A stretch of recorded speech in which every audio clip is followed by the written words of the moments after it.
नमस्कार बंधुरा बृष्टि रान्नाघरे आपनादेरके स्वागत।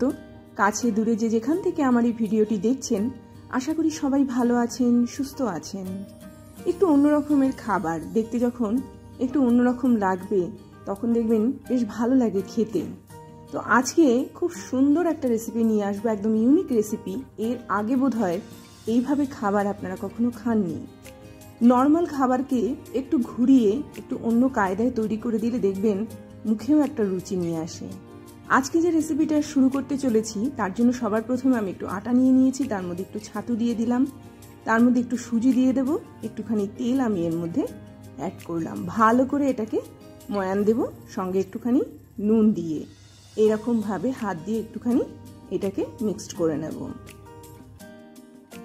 পরবর্তী পর্যায়ে আমি এখানে একটুখানি গরম জল ব্যবহার করব। আমি এখানে ঠান্ডা জলটা ইউজ করিনি, তবে ফুটন্ত গরম জল না হলেও চলবে।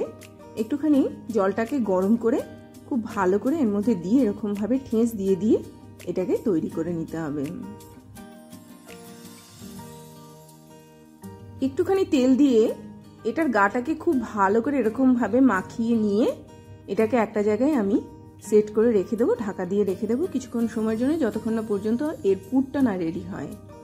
আজকে যে পুরটা তৈরি করব একদম দেখবেন অন্যরকম পুর তৈরি হয়েছে, একদম খুব সুন্দর নতুনত্ব রয়েছে। তার জন্য সবার প্রথমে আমি একটুখানি কারি পাতাকে এরকম ভাবে শুকনো খোলায় নেড়ে নিচ্ছি। এই কারি পাতাটাকে আমি ফোড়ন হিসাবে নয়, এটাকে শুকনো খোলায় নেড়ে একটুখানি গুঁড়ো করে রেখে দেব। সেই গুঁড়োটা এখানে আমি অন্য কায়দায় ব্যবহার করব। তো প্রথমে আমি কারি পাতার মধ্যে কোনো রকম তেল দিইনি, এটাকে শুকনো খোলায় নাড়াচাড়া করে নিয়ে এটাকে তুলে নেওয়ার পরে সঙ্গে সঙ্গে হাত দিয়ে একটুখানি গুঁড়ো করে নেবেন। তাহলে কি হয়, একদম মুচমুচের সময়ে গুঁড়োটা করে নিলে একদম গুঁড়ো হয়ে যায়। কড়ার মধ্যে সামান্য একটুখানি আমি তেল দিয়ে দিলাম। তেলটা যখন একটু গরম হয়ে গেল তখন আমি এর মধ্যে একটু রসুন ফোড়ন দিলাম। আজকে যে রান্নাটা করব তার মধ্যে রসুনের একটা খুব সুন্দর গন্ধ আসবে, সেই জন্য ফোড়নে আমি রসুনটাকেই ব্যবহার করলাম। খুব ভালো করে রসুনটা যখন একটু নাড়াচাড়া করার পরে ভাজা ভাজা হয়ে গেছে, এর মধ্যে আমি আগে থেকে সেদ্ধ করা তরকার ডাল বা সবুজ রঙের মুগ ডাল যেটাকে বলে সেটাকে নুন হলুদ দিয়ে আগের দিন রাত্রেবেলা আমি ভিজিয়ে রেখেছিলাম, পরের দিন সেটাকে নুন হলুদ দিয়ে একটুখানি সেদ্ধ করে নিলাম। মশলা অ্যাড করছি একটুখানি আদা বাটা, একটুখানি জিরের গুঁড়ো, টমেটো সস, একটুখানি ধনের গুঁড়ো এখানে আমি দিয়ে দিলাম। সামান্য একটুখানি হলুদ দেবো, সামান্য একটুখানি লঙ্কা গুঁড়ো আমি এর মধ্যে অ্যাড করব। ভালো করে এটাকে নাড়াচাড়া করে নেব এইরকম ভাবে, যাতে খুব সুন্দরভাবে মশলাটা এর মধ্যে মিশে যেতে পারে। রান্না এমনভাবে তৈরি করা উচিত যাতে করে রান্নার মধ্যে একটা খুব সুন্দর নতুনত্ব থাকে, খেতেও ভালো লাগে। তাছাড়া তৈরিটা এমনভাবে করব যাতে করে দেখতেও বেশ মজার লাগে। এর মধ্যে সেদ্ধ করে রাখা এবং গ্রেট করে রাখা আলু 1 কাপ মতো আমি এখানে ব্যবহার করলাম। আলুটা এখানে কি করবে, বাইন্ডিংয়েরও কাজ করবে, তার সাথে সাথে তরকার ডালের মধ্যে যতটা পরিমাণে জল থাকবে আলু কিন্তু তার সঙ্গে মিশে গিয়ে সেটাকে একদম শক্ত করে দেবে। এই দেখুন একদম কিন্তু এটা আস্তে আস্তে শুকনো হতে শুরু করলো, মানে এটা খুব সুন্দরভাবে রান্নাটা বা বলা যেতে পারে পুরটা তৈরি হচ্ছে। সবার শেষে এর মধ্যে একটুখানি বাদাম দেব। এবারে বাদামটা দেওয়ার পরে ওটাকে ভালো করে নাড়াচাড়া করব। আলুটা দেওয়ার পরে কিন্তু নুনটা অ্যাড করতে হবে। নুনটা আমি আগে অ্যাড করব না, তরকার ডাল এমনিতে একটুখানি নুন দিয়ে আমি সেদ্ধ করেছি, তারপরে আলুটা ব্যবহার করার পরে আমি নুনটা দেব যাতে করে নুনের আন্দাজটা আমরা ঠিকভাবে পেয়ে যাই।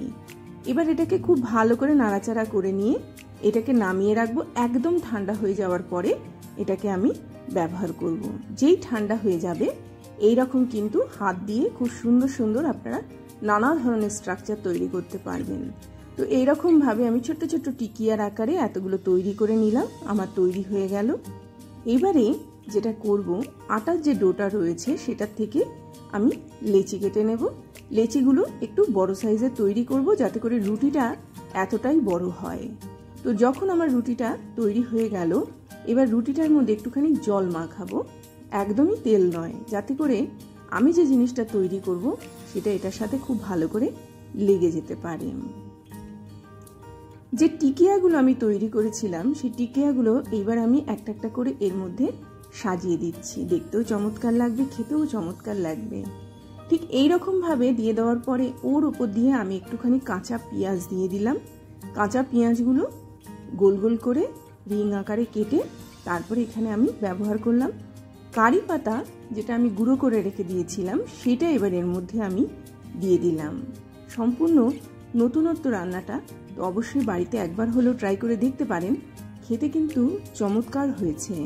তো এরকমভাবে দিয়ে দেওয়ার পরে আমি দুটো ডিমকে সেদ্ধ করে রেখে দিয়েছিলাম, সেই দুটো ডিম আমি এখানে ব্যবহার করছি। আপনারা যদি মনে করেন ডিম খেতে ইচ্ছে করছে না, তাহলে একটা করে পনিরের টুকরো এর মধ্যে আপনারা অ্যাড করতে পারেন, বা চিজও আপনারা এখানে দিয়ে দিতে পারেন। ডিমও আমার দেওয়া হয়ে গেল। এবার আরেকটা রুটি আমি এর ওপরে ঢাকনা হিসাবে ব্যবহার করলাম। এরকমভাবে পুরোপুরি কভার দিয়ে করে দেব, যাতে করে এটা পুরোপুরি একদম পুরো ঢেকে যেতে পারে, একদম সিল হয়ে যায়। তো এই রকমভাবে কিন্তু আপনারা নর্মাল রান্নাকে একটুখানি অন্যরকমভাবে ঘুরিয়ে ফিরিয়ে খেতে পারেন, যেগুলো খেতেও চমৎকার এবং করতেও বেশ মজা লাগবে। পুরো টিকিয়াগুলোকে আমি এর মধ্যে ঢেকে দিলাম। এবার একটা আমি ছোট বাটি নিয়ে নেব, কাঁচের বাটি নিতে পারেন বা স্টিলের বাটি নিতে পারেন। এরকম একটা বাটি নিয়ে একটা করে টিকিয়ার উপর দিয়ে আমি এরকমভাবে জাস্ট গোল করে কেটে নেব। দেখুন ঠিক এই রকম তৈরি হবে। যে দিকটা খোলা থাকবে সেই দিকটাকে জাস্ট একটুখানি চাপ দিয়ে এরকমভাবে কিন্তু আমি জিনিসটা তৈরি করে নিলাম। তো বুঝতেই পারছেন একদম নতুনত্ব রয়েছে রান্নাটার মধ্যে। এবার একটা একটা করে আমি গরম তেলের মধ্যে এরকমভাবে দিয়ে দিলাম এবং এটাকে এপিট ওপিট করে ভেজে নেব। যেহেতু ভেতরে সব কিছুই কুক করা আছে, তো আপনার হতে কিন্তু বেশিক্ষণ সময় লাগবে না। এগুলো আপনারা রান্নাঘরে দাঁড়িয়ে দাঁড়িয়েও তৈরি করতে পারেন এবং অসম্ভব মুখরোচক একটা খাবার। দেখুন এপিট ওপিট করে ভালো করে এটাকে ভেজে নিচ্ছি। আপনারা আটার বদলে ময়দাও ব্যবহার করতে পারেন। তো ময়দার তুলনায় আটাটা অনেকটা পরিমাণে হেলদি বলে আমি আটাটা এখানে ব্যবহার করলাম। এগুলো আমার একদম রেডি হয়ে গেল। মিডিয়াম ফ্লেমে আমি ভাজা করেছি। এতগুলো আমার তৈরি হয়েছে এবং খেতে হয়েছে খুব চমৎকার। যেহেতু এখনও গরম রয়েছে, তো এটা কিন্তু একদম গরম গরম খাবারই জিনিস।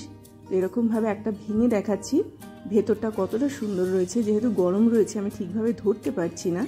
তো এরকমভাবে এর ভেতরটা কিন্তু তৈরি হবে এবং খেতে হবে খুব চমৎকার। এর মধ্যে একটা কাঁচা পেঁয়াজের টুকরো আমি দিয়ে দিলাম, একটু টমেটো সস আমি এর মধ্যে দিয়ে দিলাম। যারা চিলি সস খেতে ভালোবাসেন তারা চিলি সস এই ক্ষেত্রে ব্যবহার করতে পারেন এবং এইভাবে কিন্তু আপনারা খাবারগুলোকে অনায়াসে তৈরি করতে পারেন। এই বলে আজকের মতো বিদায় নেব। আবার আসবো একটা খুব সুন্দর ভিডিও নিয়ে। ততক্ষণ সবাই ভালো থাকুন, দেখতে থাকুন বৃষ্টির রান্নাঘরে। অবশ্যই চ্যানেলটির পাশে থাকুন।